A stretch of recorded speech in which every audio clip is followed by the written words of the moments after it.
Mi hijo me empujó contra la pared y me gritó que yo ya no tenía ningún poder sobre su vida. Esa noche lloré sola en la cocina, pero a la mañana siguiente le serví el desayuno como siempre, y junto al café le entregué algo que jamás imaginó recibir.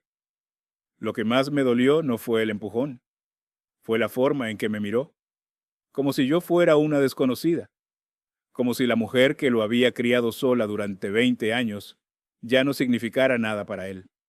Todo comenzó la noche anterior. Daniel llegó a casa pasada la medianoche. Olía a alcohol y apenas podía mantenerse de pie. Durante meses había cambiado por completo. Nuevas amistades, apuestas en Internet, deudas crecientes y una agresividad que yo ya no reconocía. Aún así, seguía siendo mi hijo. Por eso intenté hablar con calma. Necesitamos hablar sobre las facturas, Daniel. Ni siquiera levantó la vista de su teléfono. No empieces. Respiré hondo. Encontré otra notificación del banco. ¿Volviste a usar mi tarjeta? Entonces explotó. Porque nunca confiaste en mí. Se levantó bruscamente. Intenté acercarme. Solo quiero ayudarte. Pero antes de terminar la frase, me empujó con fuerza contra la pared. El golpe me dejó sin aire. Nos quedamos inmóviles durante unos segundos, mirándonos. Y entonces dijo algo que me rompió por dentro. Ojalá hubiera vivido papá y no tú. Sentí que el tiempo se detenía. Daniel pareció arrepentirse en el mismo instante en que las palabras salieron de su boca. Pero ya era demasiado tarde. Subí lentamente a mi habitación y cerré la puerta. Y por primera vez en mi vida, tuve miedo de mi propio hijo. Aquella noche no dormí. Pasé horas observando una vieja fotografía de Daniel cuando era pequeño, abrazándome después de su primer día de escuela. No podía dejar de preguntarme, ¿en qué momento perdí a ese niño? ¿En qué momento el dolor, la rabia y las malas decisiones lo transformaron en alguien capaz de levantarme la mano? Lloré hasta el amanecer. Y entonces comprendí algo que llevaba años negándome. Seguir rescatándolo de las consecuencias estaba destruyéndonos a los dos. A la mañana siguiente me levanté temprano. Preparé huevos, tostadas y café, exactamente como cuando él era adolescente.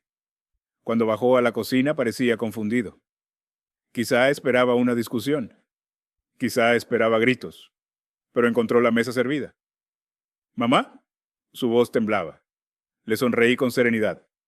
Siéntate. El desayuno se enfría. Mientras tomaba el café, coloqué un sobre frente a él. Frunció el ceño. ¿Qué es esto?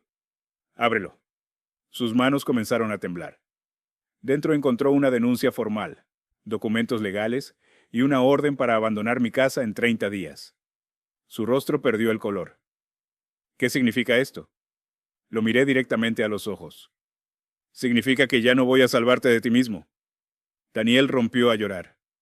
Mamá, cometí un error. Las lágrimas también llenaron mis ojos.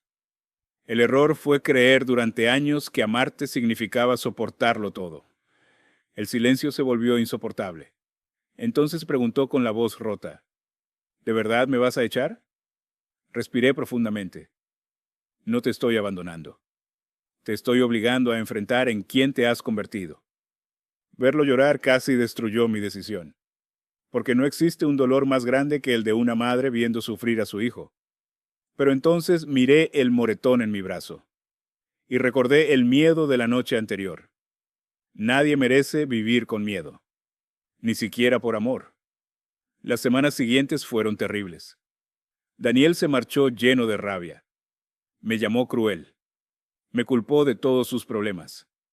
Pero por primera vez tuvo que enfrentar las consecuencias de sus actos. Tuvo que trabajar. Tuvo que pagar sus propias deudas. Tuvo que asumir la responsabilidad de su vida. Y fue precisamente tocar fondo lo que terminó salvándolo. Un año después, alguien llamó a mi puerta. ¿Era Daniel? Pero ya no era el mismo hombre.